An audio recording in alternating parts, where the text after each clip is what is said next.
Olá, muito boa tarde, gente boa. A Globo Esporte chegando com a vitória do Flamengo na Copa do Brasil. Venceu o Vitória no Maracanã, saiu na frente nesse confronto, né?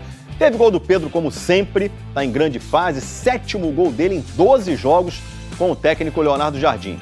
Essa foi a 6ª vitória seguida do Flamengo e quem também fez gol nesse jogo foi o Everton Araújo, né? Ele que não tá muito acostumado a fazer gol, não chega a ser um Pedro, mas já fez o 3º dele como profissional, que para um volante que tá começando agora, tá legal demais, né?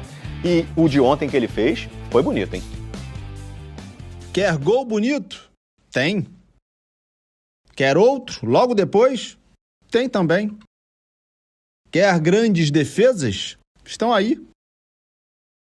Jogo animado e com vitória de quem quase todos os mais de 44 mil torcedores que estiveram no Maracanã esperavam. No fim de contas, para o público, o que interessa do treinador é ganhar jogos.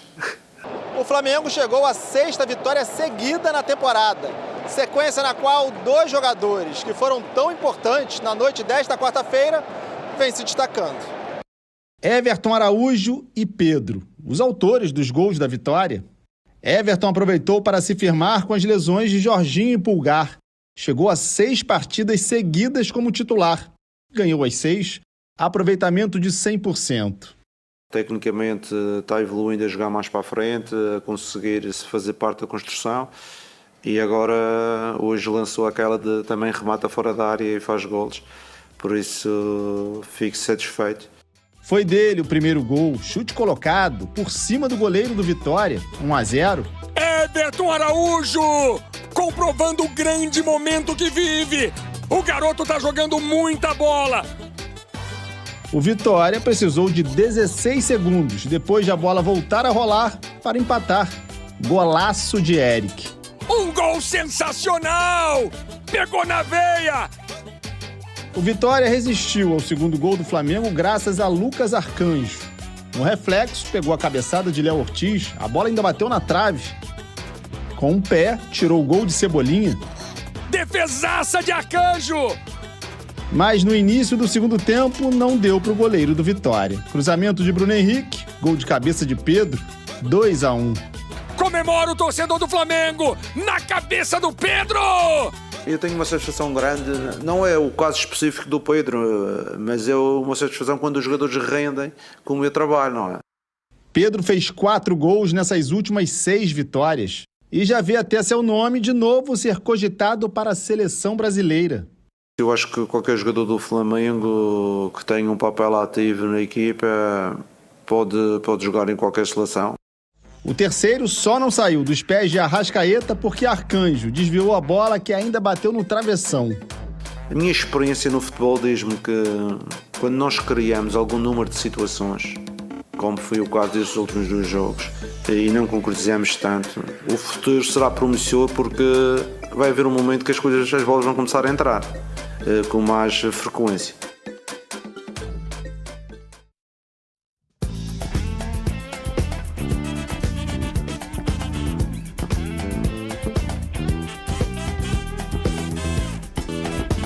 Cadê? Tá aí, ó.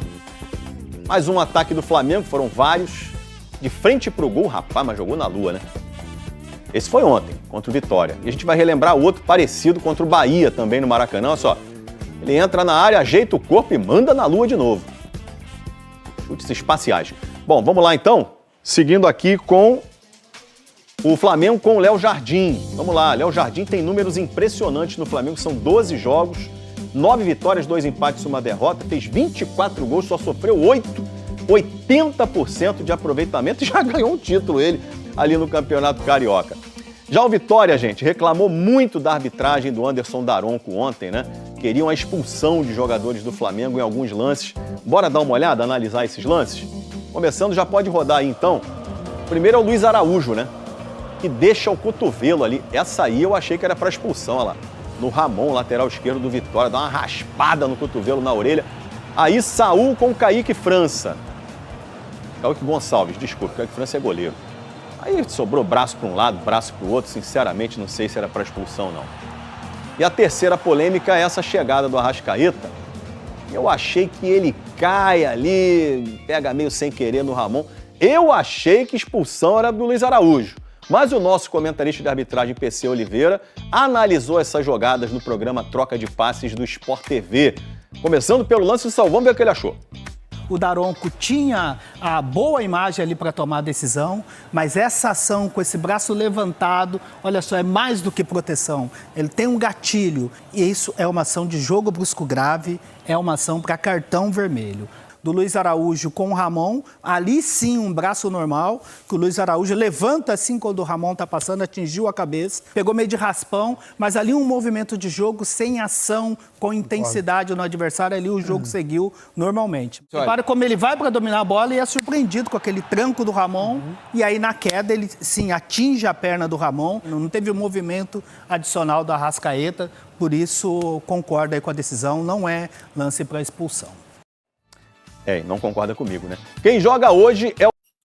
Fala, torcida do Mengão, sejam todos bem-vindos. Bora aqui para as últimas informações e notícias do Malvadão. Bora aqui, pessoal. Com o Vene Casagrande atualizando todas as informações e notícias do Mengão. Torcedor flamenguista, se não é inscrito no canal, se inscreva, deixe seu like, que é muito importante pra gente, pessoal, deixando os créditos ao canal do Vene na plataforma do YouTube. Agora, pessoal, sem mais enrolação, bora pro conteúdo, bora para as últimas informações do Malvadão. Beleza? Vamos para as informações. Galera, vamos lá. Primeiro, eu vou pegar a escalação do Flamengo contra o Vitória. E eu achei uma escalação correta, inclusive, eu pouparia até mais jogadores.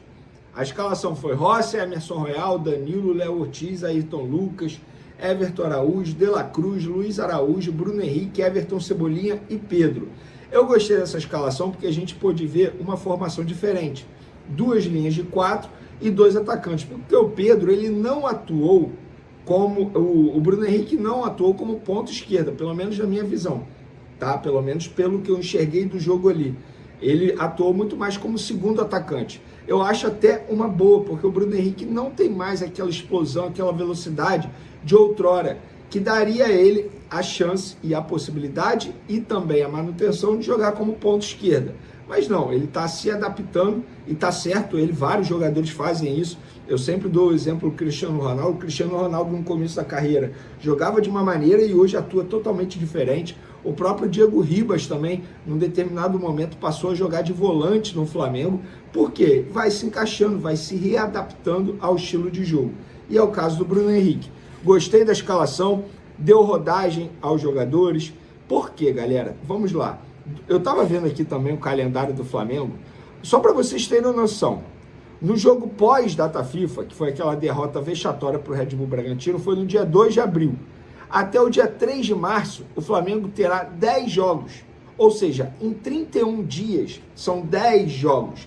E pegar o recorte daqui para frente, nos próximos 7 jogos do Flamengo, 6 serão fora de casa, ou seja, longe do Rio de Janeiro, viagem, inclusive viagem para o exterior contra os Estudiantes, muitas viagens, sendo que esse jogo em casa, no Maracanã, é contra o Vasco. Embora o Vasco atualmente seja um freguês do Flamengo, não ganha do Flamengo há 3 anos, mas clássico, é sempre um jogo difícil. Então, o Leonardo Jardim está extremamente correto em rodar o elenco. E em questão de prioridade, a gente sabe que a Copa do Brasil é a terceira opção na escala de prioridade do Flamengo. Fala, time, olha só. Poupar e girar muito o elenco é em jogo da Copa do Brasil. E mesmo poupando, girando muito o elenco, eu acredito que o Flamengo tenha feito um bom jogo contra o Vitória. Everton Araújo abriu o placar com um golaço, logo depois o Eric do Vitória também com um belo gol empatou a partida. O Flamengo ficou marretando, botou a Arrascaeta, Saúl conseguiu chegar ao segundo gol. Ah, mas eu esperava um placar mais elástico. Eu também esperava, vou ser muito sincero. E por que eu esperaria um placar mais elástico? Porque eu acho que as equipes consideradas grandes, nesse primeiro jogo de quinta fase da Copa do Brasil, busca o quê? Fazer um placar confortável para quem sabe poupar no jogo da volta. Mas no caso do Flamengo, o 2-1, teoricamente, é uma vantagem mínima, obviamente. Para o Vitória, eu acho até que se chegasse para o torcedor do Vitória e falasse assim, ó, assina aí, Flamengo só ganha de 2-1 no Maracanã, o torcedor do Vitória iria assinar, ou seja, para o Vitória nem foi um resultado tão ruim assim, Mas, olhando para o ponto de vista técnico e tático, e até mesmo físico do Flamengo, o Flamengo fez uma boa partida e poderia ter feito sim um placar mais elástico, mas não aproveitou as oportunidades que teve durante o jogo. Então, se tem um ponto negativo, é isso, poderia ter aproveitado melhor as oportunidades. Porém, o Leonardo Jardim saiu em defesa da equipe, nesse ponto, das chances perdidas, e ele disse o seguinte na entrevista coletiva: minha experiência no futebol diz que quando nós criamos tantas situações, o futuro será promissor. Vai ter um momento que a bola vai começar a entrar com mais frequência. Eu fico preocupado é quando não criamos. E eu concordo com ele. É por isso que eu gosto de olhar o copo meio cheio nessa situação. É melhor a gente estar aqui falando sobre muitas chances desperdiçadas do Flamengo ou estar falando sobre nenhuma chance criada do Flamengo? O que é pior para um treinador, para os jogadores e até mesmo para o torcedor? É óbvio que é a segunda opção, quando você não cria muitas opções. É melhor você sair de campo perdendo muitas oportunidades, sendo que você criou muitas oportunidades. Óbvio, o cenário ideal é você criar as oportunidades e botar a bola na rede. No cenário ideal. E é isso que o técnico Leonardo Jardim vai buscar com certeza. Então, acho que foi um jogo muito importante para continuar com a estratégia e o planejamento de girar o elenco, manter a parte física dos atletas bem, para poder disputar a sequência de jogos que vem pela frente. Gente, o Flamengo pega o Atlético Mineiro nesse final de semana, na Arena MRV, um jogo extremamente difícil. Depois viaja para a Argentina contra os Estudiantes, e esse jogo contra os Estudiantes na Argentina, para mim, é a decisão do Flamengo na fase de grupos, porque se o Flamengo vencer, praticamente encaminha a classificação e dificilmente perde a primeira colocação do Grupo A na Libertadores. Depois pega o Vasco, repito, o Vasco é freguês ultimamente, mas clássico, é sempre jogo difícil. Depois viaja novamente para a Colômbia, Independente Medellín pela Libertadores. Depois pega o Grêmio fora de casa e aí pega Vitória fora de casa novamente pela Copa do Brasil e depois finaliza essa sequência. E o jogo agora é Flamengo 2, Vitória 1. Olha, a partida começou com 2 golaços, só que teve muita reclamação com o Anderson Daronco, com o Thiago Duarte Peixoto no VAR pelo lado do Vitória, porque alguns lances realmente poderiam ter ocasionado expulsões pelo Mengão. Bom, venceu e agora vai com vantagem para o Barradão no jogo de volta. Na última vez em que o Vitória havia pisado, Araújo arriscou de fora da área e marcou esse golaço logo aos 9 minutos.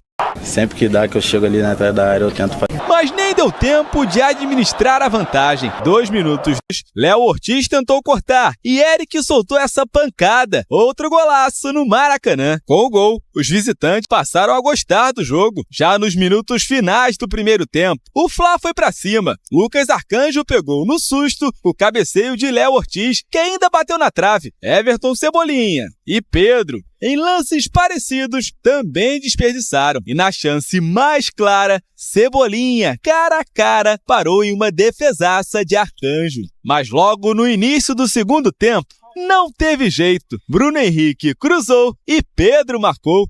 Na única chegada dos visitantes, Luan Cândido até balançou as redes, mas estava em posição de impedimento. Os jogadores do Vitória pediram a expulsão de Saúl nesse lance, em que o espanhol acertou o rosto de Kaique com o cotovelo, mas Anderson Daronco deu falta a favor do Flamengo. A gente fica chateado, né, de repente por não ter acontecido, mas espero que pelo menos olhar no VAR, né? E depois, 9 minutos de acréscimo, tem muito tempo já que a gente não vê esse tanto de acréscimos assim, mas enfim. Chances para ampliar o placar não faltaram. Arrascaeta acertou o travessão, com desvio de Lucas Arcanjo. Depois recebeu livre dentro da área e mandou para fora. E na última finalização, Samuel Lino também passou perto de marcar, mas foi só. Placar final, 2-1. Minha experiência no futebol diz-me que quando nós criamos algum número de situações, como foi o caso destes últimos 2 jogos, e não concretizamos tanto,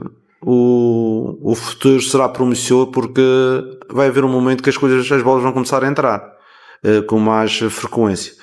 Eu fico preocupado se quando não criarmos. Mesmo com os gols perdidos, o objetivo do Flamengo foi cumprido. Leonardo Jardim conseguiu rodar o elenco. preservar alguns jogadores e sair em vantagem no confronto. De quebra, alcançou a 6ª vitória consecutiva. Exaltar a força do grupo, né, que a gente vem mudando sempre a escalação e todo mundo que joga está dando conta do recado. Acredito que nossa grande força está aí, por isso que a gente vem conseguindo as vitórias, por isso que a gente vem conseguindo ganhar os jogos. A definição da vaga nas oitavas de final vai acontecer daqui a 3 semanas no Barradão. Um empate coloca o Fla na próxima fase. A gente consegue sair daqui com um resultado muito justo pelo jogo, pelas oportunidades, pela entrega que a nossa equipe teve, e a gente volta vivo.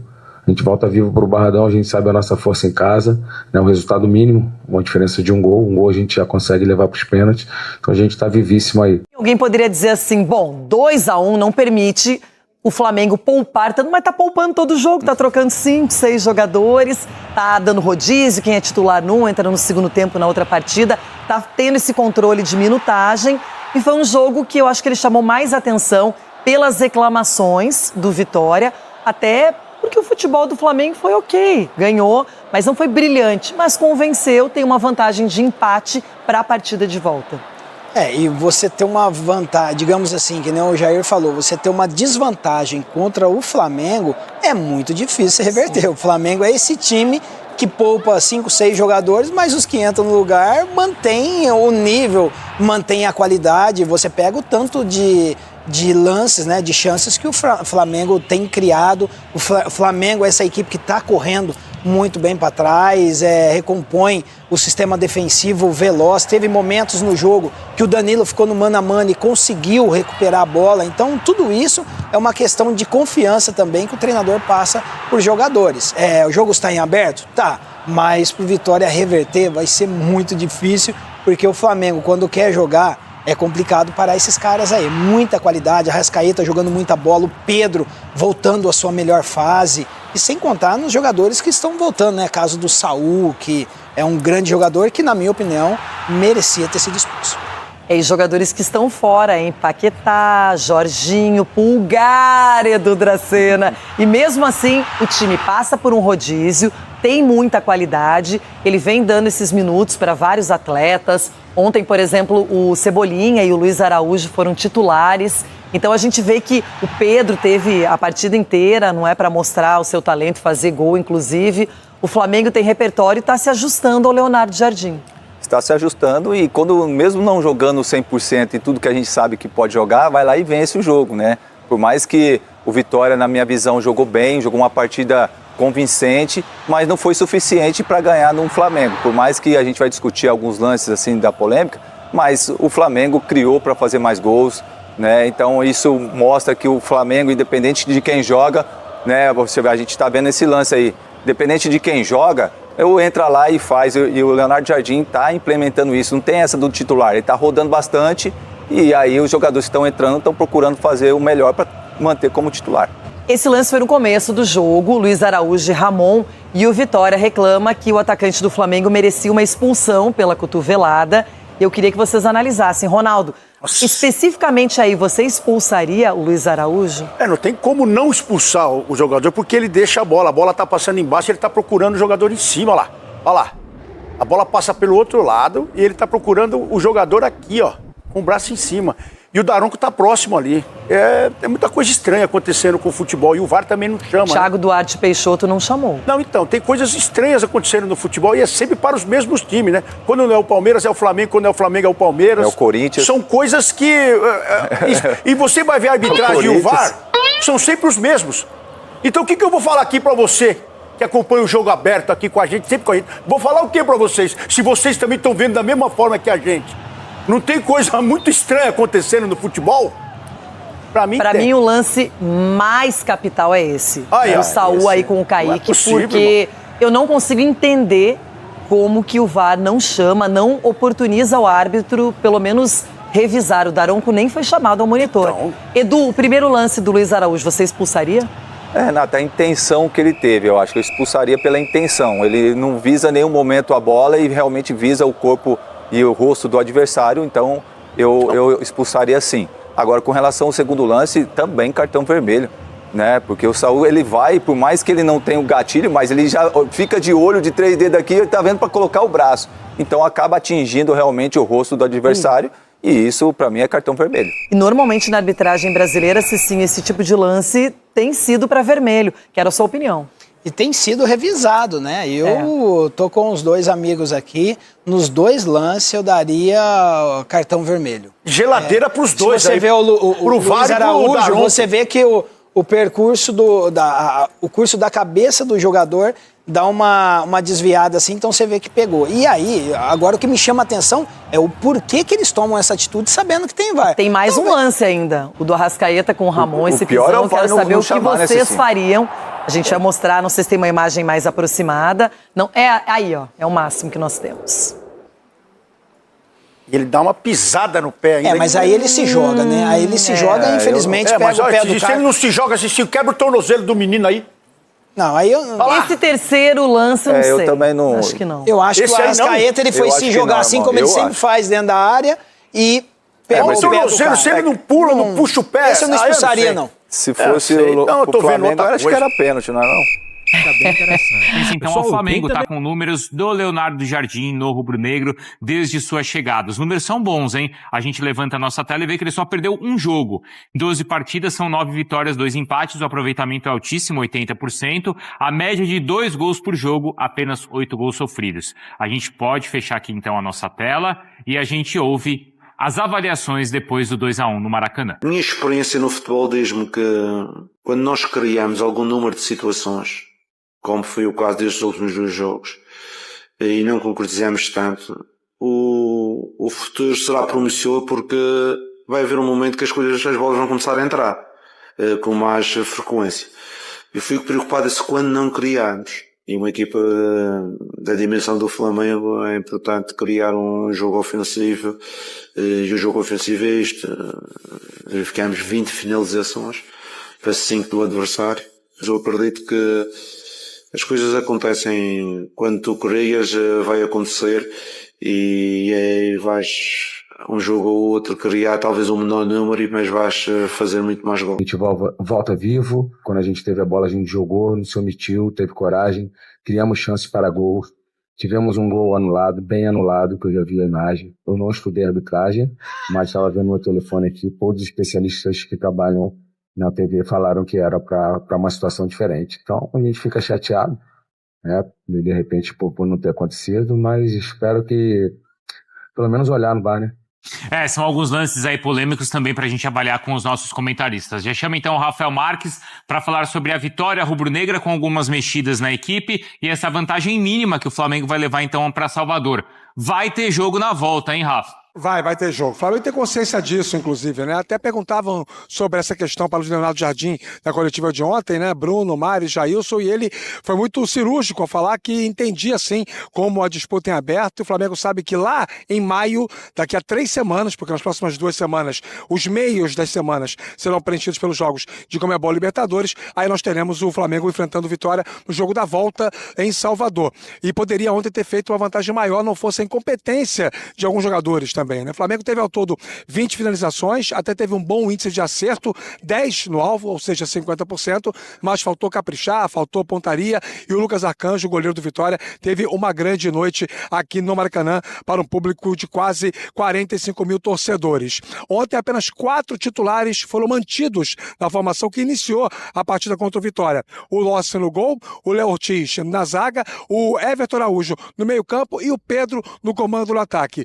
Nas outras 7 posições houve rotações e aí o time teve dificuldade de encontrar uma forma coletiva de ter equilíbrio entre ataque e defesa no primeiro tempo. Até podemos ampliar esse debate aqui ao longo do Sport Center. Na segunda etapa, com as entradas do Saul e principalmente do Arrascaeta, o Flamengo melhorou a sua construção de jogo, o seu equilíbrio, e aí chegou ao 2-1 muito cedo, com o Pedro aos 2 minutos do segundo tempo, e aí segurou o resultado, podendo até ter ampliado, fazendo 3-1, 4-1, porque foi muito superior ao seu adversário. Enfim, depois de uma turnê com 100% de aproveitamento jogando em casa, o Flamengo vai sentir agora o sabor de jogar fora de casa, ou de sabor, depende do resultado. Domingo contra o Atlético Mineiro, fora de casa em BH, pelo Campeonato Brasileiro. Bruno? Essa sequência fora de casa é um ponto também pra gente analisar comentar mais pra frente envolvendo o Flamengo e a sequência da temporada. Continua aí, tá, Rafa? A gente vai ver os números do Pedro, então, com o Flamengo, com a camisa do Flamengo desde a chegada do Leonardo Jardim. E os números são muito bons, hein?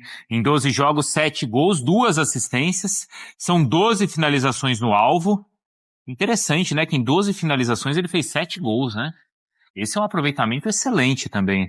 46 ações na área rival e 13 dribles completados. Ele tem sido muito importante, né, pro Jardim. E o Jardim, né, a gente tem falado, né, Gelson? Poxa, tinha aquela questão de não ajudar tanto na marcação. Ele de fato tá ajudando e a gente volta a cogitar até uma convocação do Pedro pra seleção.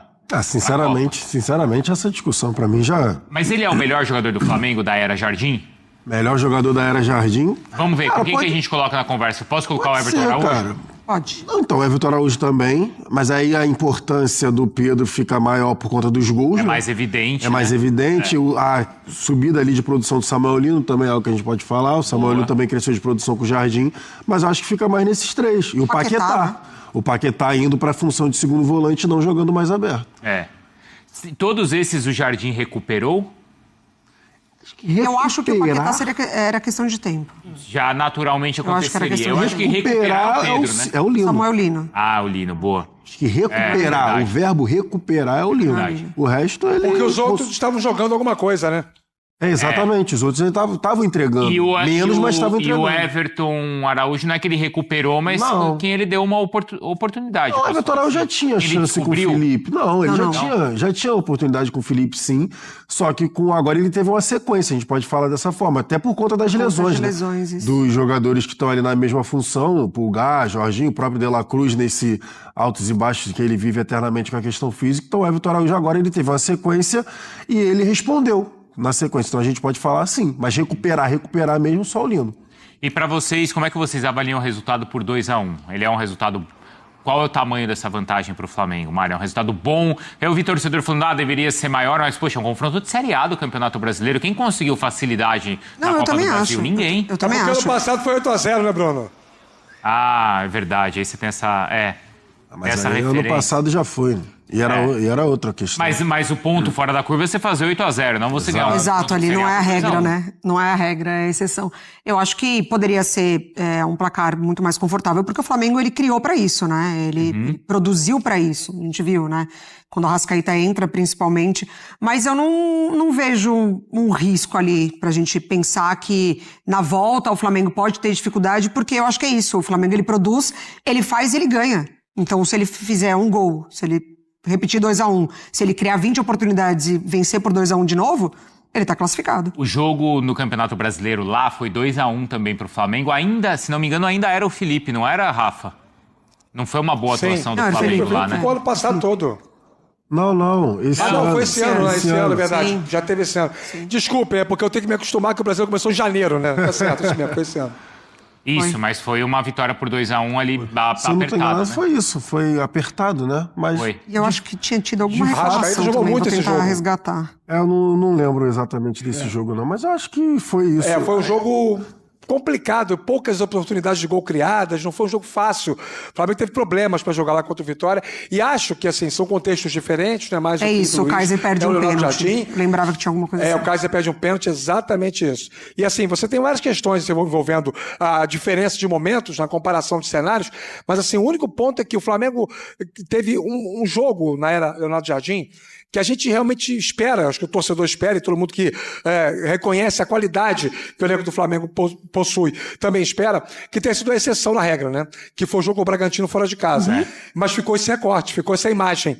Então, se o Flamengo tiver uma postura semelhante, corre riscos. Mas é pouco provável. E eu achei interessante em uma das respostas, ou uma das perguntas ali pro Jardim sobre essa questão de rodar elenco, de rodagem, e ele chama a atenção para algo que ainda, não sei se complica, mas ele ainda tem que ter mais cuidado, que ele falou assim, olha, o nosso elenco é um elenco com idade avançada. Exatamente. E é fisicamente mesmo. comprometido, né? Então, se você não cuidar direitinho, tanto que ele cita o Everton Araújo, que ele fala, esse é um cara que eu consigo esticar um pouco mais, porque tem 21, 22 anos, mas outros não tem essa condição, Jair. Moleque, tu não tem no time do Flamengo, né? Ultimamente, se tu parar pra pensar. Tem o Everton Araújo, eu tô tentando forçar aqui a cabeça rapidamente, mas não tem nenhum moleque. E o Alacian só. Mas o Wallace Yankee também não é tão utilizado assim. Tava para ser vendido agora pro Bragantino e acabou não indo. Mas ele também nem entra tanto assim na rotação, porque o Everton Araújo, de fato, joga basicamente ali, né? Tem jogado basicamente ali todos os jogos. Então, assim, de fato é um elenco que tá ali tá maduro, a gente pode falar assim, né? Entre 26 anos pra cima ali, até 32, 33, alguns com a idade um pouco mais avançada. É 29,4. Que você pega alguns. Eu acho que é a maior do Brasileirão. Alguns que ele tem mais cuidado, tipo o Jorginho, o próprio Saul, esses já estão numa fase bem avançada. O Danilo mesmo.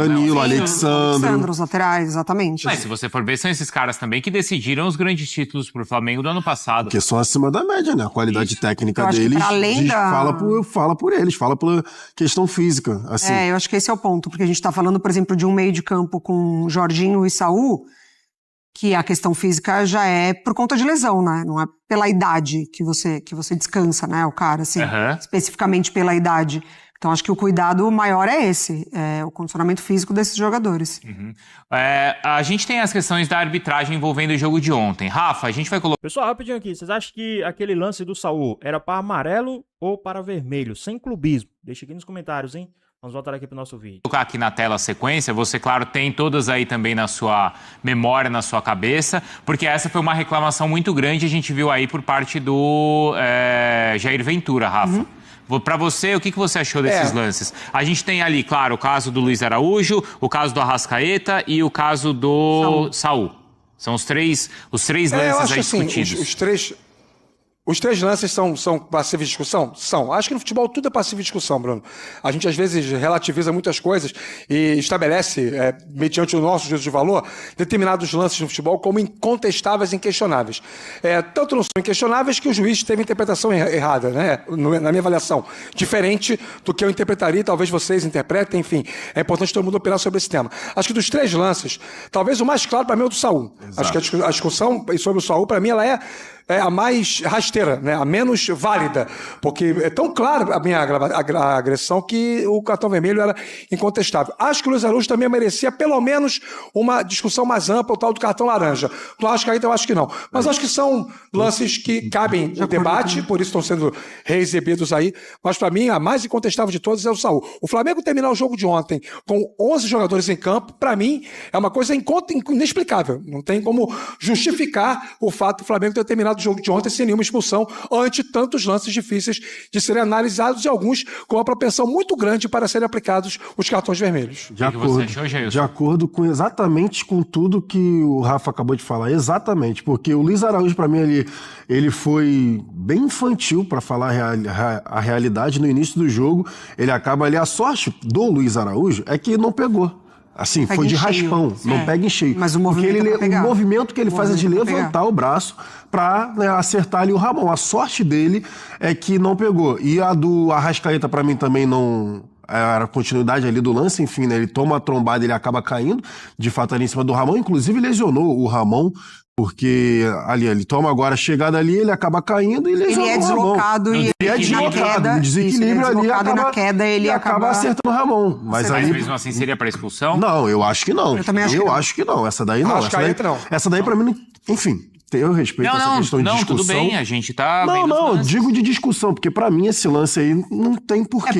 É porque hoje a avaliação dos lances, elas acontecem por vários ângulos e o timing, você frame a frame, velocidade. Isso. E de fato, quando ele é deslocado e ele cai, a imagem do pé dele pegando no tornozelo do Ramon é uma imagem que, assim, não é legal. Exatamente. Do carrinho do Ramon. Não é agradável. Exatamente. Se você faz o lance a partir do momento que ele começa a cair... tem a favor dele o fato de estar caindo, de ter sido deslocado antes. Então, mas se você pega... Mas pra discussão de internet, Rafa, pra discussão de internet... A Mari tá falando de internet. Pra discussão de internet, se você pega o corte do momento em que ele começa a cair até o momento do contato mesmo, no jogador do... Só um gif, pô. Do Vitória, exatamente. Aí você fala, pô, Que isso, né? Porque tem a solada ali, acontece, tem a lesão. Mas assim, o lance é completo. Ele sofre, ele é deslocado, ele cai e na queda o pé dele sobra. Então, eu acho que na avaliação, que é como a arbitragem tem que interpretar, né? Tanto o VAR quanto o árbitro de campo, você vê todo o acontecimento, eu concordo com a não expulsão do Arrascaeta. Para mim, Luiz Araújo, no limite, assim, poderia ter sido expulso mesmo, e a do Saúl foi um erro de arbitragem. A do Saúl, pra mim, é 100% é a expulsão. principal pra mim, porque ele levanta. Eu não sei qual a brecha que a arbitragem tem para poder não expulsar o Saúl, sinceramente. Eu também não consegui entender, sinceramente, porque o Saúl, inclusive, né, na hora que passa ali vermelho direto. Na hora que passa ali o lance rápido, E ele tá próximo, né? Não, e teve a discussão dele não ter visto. Gente, ele viu e viu muito, porque ele leva a bola pra perna esquerda, ele vê que tá vindo o jogador, e ele abre a asa, né, que a gente fala assim, né, abre o braço para proteger, mas depois ele levanta também um pouco. Eu não sei, aí a do Saúl, não tô falando da do Luiz Araújo. Não, essa do Luiz Araújo, eu não sei se ele quis. Pô, mas o replay é porque geralmente quando tá jogando bola assim, né? Geralmente fala quando o cara dá o passe e vai fazer a ultrapassagem, fala pra botar o corpo no meio pro cara não conseguir passar. Isso. Dá, pelo menos bota o corpo no meio, dá um passo pro lado, dá o corpo no meio pra impedir. O cara bate, né? E às vezes volta. Só que o Luiz Araújo ali, ao meu ver, ele não bota o corpo no meio. Ele tenta colocar e levanta o braço. Então, pra mim, ele correu muito risco. A sorte dele, repito, a sorte dele não pegou em cheio. Ele busca o rosto do foi de jogador, raspão. Busca. É muito claro, muito claro. Fala, Rafa. Agora, são lances para serem revisitados, né, gente? Assim, eu fiquei impressionado com a atuação parca do VAR, né? São essas coisas, são situações como essa. Assim, por exemplo, o lance do Luiz Araújo, acho que é consenso nosso aqui, que é o lance interpretativo. O de expulsão, não. Agora, o do Saúl é claríssimo. E do Arrascaeta a gente entende que não. Mas os 3 lances mereciam serem revisitados. O Arrascaeta eu não acho, não. O Rafa. O do Arrascaeta não. Acho que pelo menos os outros dois, sim. O problema, Jair, porque no futebol brasileiro, a gente já começou a condicionar, eu tenho visto acontecer isso na Europa já, tá? Isso mudou, esse comportamento se estendeu agora ao velho continente, em algumas ligas. É que quando o árbitro é chamado no vídeo, eu acho que só o Rodrigo, o pernambucano, Rodrigo, esqueci o sobrenome dele agora, que apita pra caramba, só ele é o cara que às vezes contraria o que o VAR sugere. Fora ele, os outros todos, quando o VAR chama, vão lá e confirmam aquilo que o VAR está sugerindo. Isso virou uma convenção no futebol, porque o VAR não serve para isso. Sim. O VAR é para você trazer a possibilidade da justiça plena do jogo, o máximo possível. É utópico achar que o jogo vai ser 100% justo, mas o máximo possível de justiça. A tecnologia vem para ajudar o futebol. Então, assim, não ter a possibilidade de uma discussão sobre o lance, revisitar o lance, é que me chama muito a atenção. Jogos como o de ontem tornam a ferramenta ineficaz, ineficiente, inócua, indevida, e não é para ser. Ela veio para melhorar o futebol. Agora, claro, né? Sempre depende de seres humanos. Exato, né? E esse é o problema, né, Rafa? Porque assim, a gente tem a ferramenta ali do impedimento, a gente já viu que ela tem uma margem de erro que é muito grande. Ela não é precisa. E isso tem definido grandes jogos aqui no Brasil. E todos os times já sofreram com isso. Todos os times. E aí no lance que é interpretativo, a ferramenta também não é usada. Né? Então no lance que era para ser factual, a ferramenta não é precisa. E no que é interpretativo, ela é mal usada. Então, mas o problema é que a gente... Nessa semana mesmo, a gente já discutiu sobre como o VAR chama a todo momento o que o árbitro em campo marcou. Então, assim, ele viu, o VAR chamou, ele viu e ele continuou com a decisão dele. Porque assim, eu marquei. Então, assim, o problema é esse, assim. Ainda tem uma certa autonomia para o próprio VAR, porque ele pode rever o lance e achar que não precisa chamar, né, o árbitro de campo para olhar no monitor novamente. Ou ele todo momento vai chamar. Então, assim, a orientação, ela também tá péssima. Não tem ali um critério até de orientação. E claro que a gente sempre acaba repercutindo muito e vendo com atenção os jogos do Flamengo, mas essa questão de muitas vezes os jogadores do Flamengo tá nesse limite, né, Jailson? Muitas vezes. Entrada por cima? Não, dessa coisa do cotovelo, como já aconteceu e já prejudicou o time ali na própria Copa Copa, né? Pra mim, lances de expulsão. Os jogadores do Flamengo eles estão quase sempre no limite. Carrascal e Plata, né, nos últimos momentos. O Everton Araújo também. O que foi? O Pulgar também. O Plata foi agora, recentemente, na Libertadores. O Plata. Os jogadores, enfim, que foram... o Carrascal foi na Supercopa. Não precisa disso, foram multados, né? De fato. Não precisa disso. Não precisa mesmo, até porque todos os jogadores com qualidade ali, mas acabam com um tonzinho a mais nas entradas e tem essa questão de que a gente tem discutido em relação ao Flamengo, né? Também, não só o Flamengo, né? Mas nesse sentido desses jogadores que a gente acabou de falar, essas entradas aí um pouco por cima. Por exemplo, a de ontem, a principal pra mim, né? A do Saúl ali, teve a questão ali da proteção, ele pra mim, ele levanta, ele merecia o vermelho. Mas a do Luiz Araújo pra mim é inexplicável. Sim. A do Luiz Araújo, pra mim, é inexplicável. Ele levanta pra dar no Ramon. A atitude dele A atitude. Porque a do Saúl, Já perceberam ele uma coisa, deu. Jailson? Eu não tô Já falando que ele não deu. uma A do coisa? Saúl, ele deu, mas ele tava tentando proteger a bola do cara que tava vindo. A do Luiz eu acho que Araújo... ele amplia demais o espaço. Exato, e E exato. acaba cotovelada fazendo. e é vermelho. Tem um gatilho. Conclui, Rafa, pra gente seguir. A gente não tem isso metrificado, planificado, né? Devidamente apurado com o nosso setor de inteligência aqui da ESPN, o nosso data. Mas já perceberam quantos desses lances acontecem na intermediária? No meio-campo, longe da área. Isso só aumenta ainda mais a minha perplexidade, só aumenta ainda mais a nossa inquietude, porque assim, não faz sentido. Se você comete uma falta mais dura, passível de cartão vermelho, para evitar um gol, um lance promissor de contra-ataque do adversário, ok, é da liturgia do jogo. Agora, na intermediária, e outra coisa, é o Flamengo, é um time que tem mais qualidade, que tem o melhor elenco, que tem a melhor estrutura, que tem salários em dia. Eu queria entender qual é a razão para tamanha, sabe, ferocidade dessa galera jogando assim. Por que o Flamengo está com jogadores tão ferozes em campo sem a menor necessidade? Fala, nação rubro-negra. Com o triunfo do Flamengo ontem sobre o Vitória, o Mengão chega à sua 6ª vitória consecutiva no ano, um recorde conquistado pela equipe do técnico Leonardo Jardim. Destaque para Everton Araújo, que marcou um lindo gol no primeiro tempo. Deixar bem claro, do jeito que Everton Araújo vem evoluindo e com retorno de Saúl Ñíguez, Eric Pulgar vai ter que jogar muito para poder reconquistar a vaga de titular. Flamengo aí agora começa os treinamentos já focado no jogo do Campeonato Brasileiro. Daqui a pouco eu volto com mais informações.